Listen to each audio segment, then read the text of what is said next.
Every day, more than 2 billion people use a social media app called TickTock. Many of them are young people under the age of 24. If you had kids, you probably know already how TickTock works. TickTock lets users upload short videos. Usually they're under 30 seconds.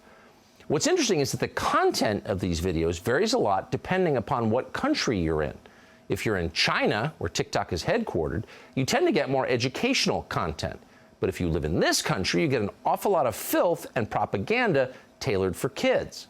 We're not guessing about this. We ran an experiment to prove it last summer. Watch. The TickTok that Chinese residents, children in China, get to see is very different from the one your kids are looking at here. Now, in China, where TickTok is known under a different name, videos like these are very common. Watch. Legends never die. They become a part of you.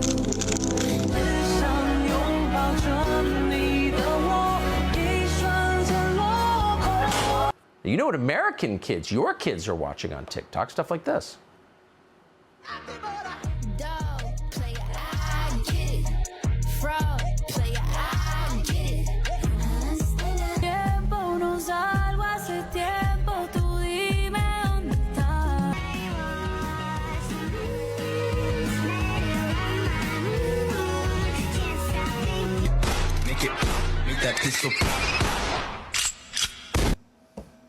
Well, that's kind of weird.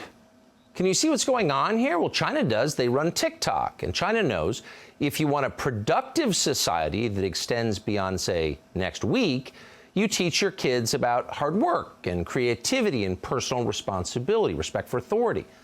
But if you want to destroy a society, you funnel a ton of garbage to kids about gender ideology and twerking. As the account Libs of TickTok has documented extensively, that's exactly what TickTok is doing here. There's a whole genre of videos of teachers boasting about indoctrinating kids. I have had multiple students come out to me, not just with their sexuality, but also with their gender identity.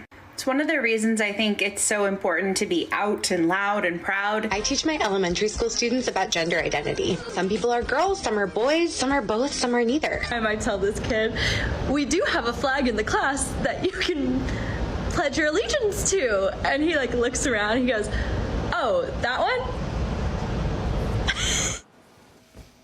So it goes without saying that net, as they say, TickTok is not a positive influence on American society. And right now, in response to criticism of TickTok, China's government and the company itself are doing the same thing they did when they responded to allegations of a lab leak in Wuhan. They're saying anyone who raises questions is a racist. And they're doing that everywhere across the media. And they can because a lot of the news that you consume is paid for by TickTok.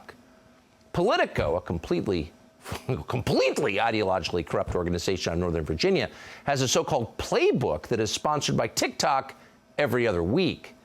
CNN, meanwhile, just put its tech reporter on the air to inform you that criticizing TickTok opens up Chinese Americans to, quote, hate and violence. If you criticize TickTok, you're killing Asian people. So, confronted with all this, you might support efforts in the Congress right now to ban TickTok altogether. And a lot of people do, not just on the right, but also on the left, which is kind of interesting. This is one of those weird moments where there's, or appears to be, some kind of bipartisan consensus. And that alone might want to make you pause for a second. If everyone in power is saying the same thing, is it really a good idea? Let's take a closer look. And again, this is not a defense of TickTok, merely an acknowledgement of what's actually happening in Washington right now. So one of the bills that would ban TickTok is being pushed, as we said, by senators in both parties. It's called the Restrict Act.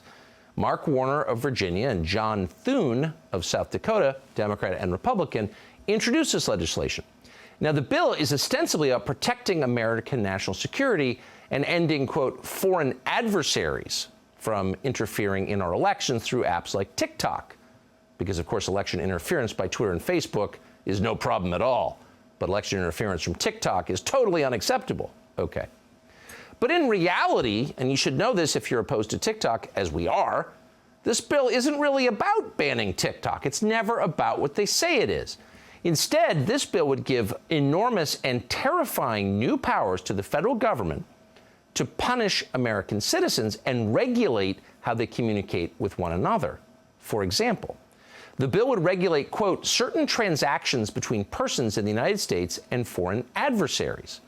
Now, what's a foreign adversary and who gets to decide? Oh, well, the Secretary of Commerce and the DNI, not the Congress, get to decide what foreign adversaries are. Well, that ought to trip a switch in your brain. And then the transactions with foreign adversaries would include, quote, any acquisition, importation, transfer, installation, dealing in, or use of any information and communications technology product or service, including ongoing activities such as mandated services, data transmission, software updates, repairs, or the provision of data hosting services. Well, that's pretty broad. Under this bill, if you engage in any of that with a so-called foreign adversary, as determined by, in this case, the Biden administration, that would allow the Secretary of Commerce, Gina Raimondo, and the Director of National Intelligence, Avril Haines, to decide whether you're acting in the, quote, interest of a foreign adversary. Again, that's another term that the executive branch, the Secretary of Commerce, gets to define without the interference of Congress. So if the Biden administration decides that you're doing this, then the Secretary of Commerce can then enforce, quote, any mitigation measure to address any risk arising from any covered transaction with any person or with respect to any property subject to the jurisdiction of the United States. These covered transactions can involve, quote, current, past, or potential future transactions. And the mitigation measures include, but are not limited to, throwing American citizens in prison for 20 years. Think about that for a minute. So you would be allowing the executive branch, the Biden administration, to regulate speech on the internet. And if you are somehow involved with a, quote, foreign adversary, or let's say you oppose the war against Russia, you go to prison for 20 years. So this isn't about banning TickTock. This is about introducing flat-out totalitarianism into our system. Now, just because TickTock is so unappealing, just because it's a creepy, low-IQ Chinese plot designed to make our kids trans, and it is, that does not mean that the people trying to ban TickTock have your interests in mind. Oh, it definitely doesn't, or America's. Keep in mind, these are exactly the same people who drained our strategic petroleum reserve and, in fact, promote China at every turn. Now they're telling you they're against China. They're not. This is not an effort to push back against China. It's part of a strategy to make America much more like China, with the government in charge of what you read and see, and with terrifying punitive powers at their fingertips. Now, we've seen this before from the national security state again and again. Confronted with a foreign adversary, for example, after 9/11, the federal government uses the opportunity to expand their police powers over the American population. And they do it under false pretexts, and they do it quickly by whipping people into a panic. Usually that's rooted in some truth. TikTok is bad, sure. Al-Qaeda was terrible, of course. But these measures are not aimed at stopping the foreign threat. They're aimed at controlling the American population, and they rush it through. And they do it so quickly that no one ever explains how exactly does this preserve American national security. Now, according to Sandy Cortez, we really quote her, Congress has not even been briefed on any of this. Watch. Usually when the United States is proposing a very major move that has something to do with significant risk to national security, one of the first things that happens is that Congress receives a classified briefing.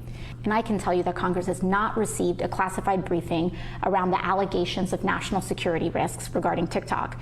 So why would we be proposing a ban regarding such a significant issue without being clued in on this at all? It just doesn't feel right. Okay, so again, in case you think we've gone crazy and we're defending Sandy Cortez, we should point out that she is a tool of the national security state. She's out promoting a war against Russia, and anyone who asks questions is an ally of Putin. And she's probably acting for motives that we find, well, abhorrent. But the question that she raises is real, and we want to be honest enough to say that. This may be one of those times, and they're common in Washington, where the solution has nothing to do with the problem, and in fact degrades our free country and makes it something unrecognizable. Subscribe to the Fox News YouTube channel to catch our nightly opens, stories that are changing the world and changing your life. From Tucker Carlson tonight.